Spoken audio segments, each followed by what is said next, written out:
मुंबई पुणे द्रुतगती मार्गावर खोपोली हद्दीत बुधवारी सकाळी 9 वाजण्याच्या सुमारास एक भीषण अपघात झाला. सिमेंट बल्करचा टायर बदलण्यासाठी उभ्या असलेल्या ट्रकमुळे निर्माण झालेल्या गोंधळात पाठीमागून येणारा एक वेगवान कंटेनर कारवर उलटला. या भीषण दुर्घटनेत पुण्यातील 3 जणांचा जागीच मृत्यू झाला असून कंटेनर चालकासह 5 जण जखमी झाले आहेत. या अपघातात अंबादास दामू पेटारे राहणार सिंहगड रोड पुणे, श्रीकांत अनंत जाधव वय 63 राहणार पुणे आणि प्रमोद संतोष पवार राहणार पुणे यांचा जागीच मृत्यू झाला. सुदैवाने दुसऱ्या कारमधील भानुदास गायकवाड, अक्षय गायकवाड, नवनाथ आणि स्वप्नील हे किरकोळ जखमी होऊन बचावले आहेत. अपघातास कारणीभूत ठरलेल्या कंटेनरचा चालक भानुदास यादव हा देखील गंभीर जखमी झाला असून त्याला उपचारासाठी लोकमान्य रुग्णालयात दाखल करण्यात आले आहे.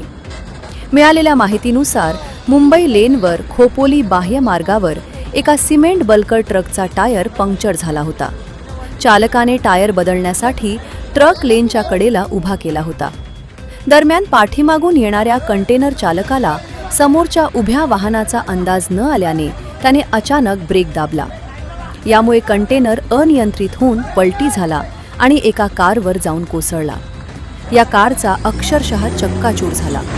या व्यतिरिक्त आणखी 2 कार आणि एक टेम्पो देखील या अपघातात अनियंत्रित होऊन एकमेकांना धडकले. घटनेची माहिती मिळताच IRB पथक, देवदूत यंत्रणा, बोरघाट महामार्ग वाहतूक police, Khopoli police, delta force, Maharashtra सुरक्षा बल आणि हेल्थ फाउंडेशनचे सदस्य तातडीने घटनास्थळी पोहोचले. क्रेनच्या साह्याने कंटेनर बाजूला करून कारमध्ये अडकलेले मृतदेह बाहेर काढण्यात आले आणि ते शवविच्छेदनासाठी खालापूर प्राथमिक आरोग्य केंद्रात पाठवण्यात आले.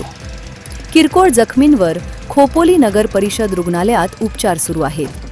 अपघातानंतर काही काळ वाहतूक विस्कळीत झाली होती.